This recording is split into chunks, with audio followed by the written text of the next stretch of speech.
Notre cerveau nous ment, mais d'une force, et je peux le prouver.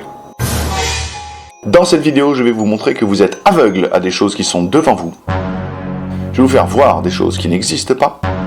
Je vais vous montrer qu'on ne peut pas se fier à notre jugement des tailles, de la profondeur, et je vais même complètement perturber votre perception du temps en utilisant deux couleurs.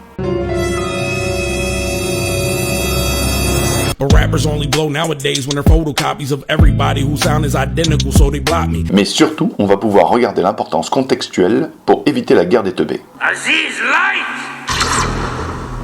Nous vivons dans un monde tridimensionnel et notre œil a l'habitude de traiter les choses en 3 dimensions. L'image en 2 dimensions, il interprète forcément comme des cadres de tableau carré.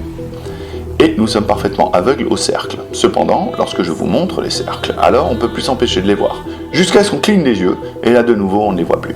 That's the wrong number. On est certain de nos convictions, surtout pour les choses qui sont surapprises. Ça, on en est sûr et certain. Il y a des éléments qui sont extrêmement faciles à repérer. Et au moins là, nos sens ne nous trompent pas, car nous avons utilisé l'objet. Et pourtant, il ne s'agit pas du tout des choses telles qu'on les croit. On arrivera toujours à être surpris. C'est pour ça qu'il faut être prudent.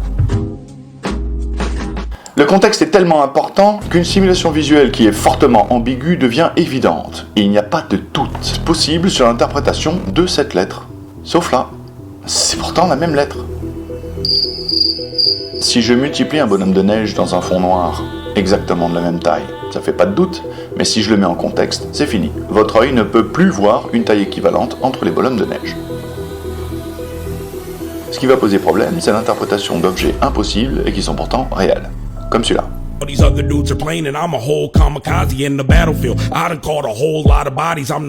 Il était une fois un pays bleu qui avait une lune jaune. Tout le monde pouvait l'observer et les scientifiques étaient à l'unisson tous d'accord sur cette lune-là. Cependant, à des lieues de là, était le pays jaune. Et ce pays-là possédait une lune bleue. Les observations étaient formelles. Personne ne pouvait contester.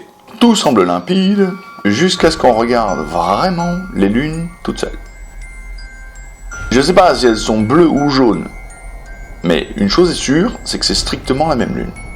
That's the wrong number. Notre œil corrige les choses en fonction du contexte spatial, on vient de le voir, mais quid de la temporalité? Et est-ce qu'on a déjà entendu parler de ce fameux gyrus fusiforme, qui voit pas les choses de la même manière que les autres?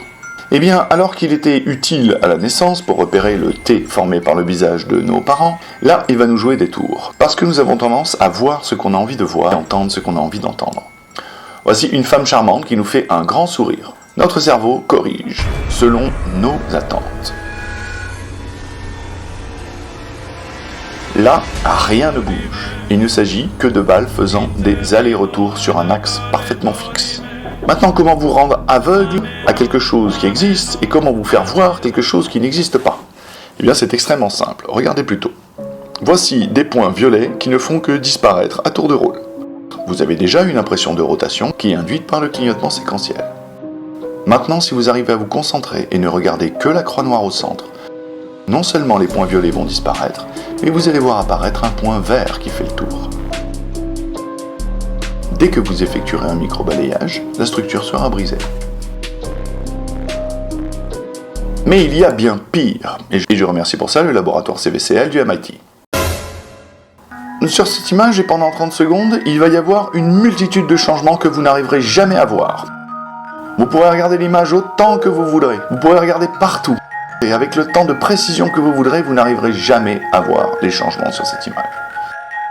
Et j'en veux pour preuve que voici l'image avec laquelle nous avions commencé.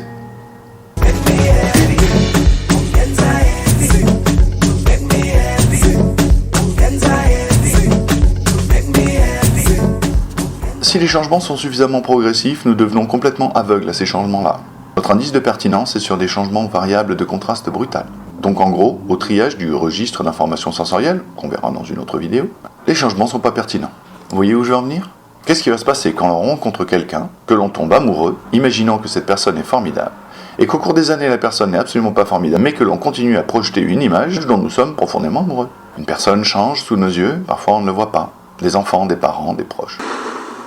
Much better, thank you, Aziz. Et en ce qui concerne les couleurs, alors, tu nous avais parlé des couleurs en début de vidéo. Alors en ce qui concerne les couleurs, on va commencer par les effets du contraste. Vous voyez 2 yeux bleus de la même couleur et 2 morceaux de bouche verts de la même couleur. Mais maintenant, si je les mets dans un contexte particulier, alors vous voyez que d'un côté, l'œil bleu est plus clair et de l'autre côté, la bouche verte est plus foncée. Ça marche, sauf si je connecte la bouche.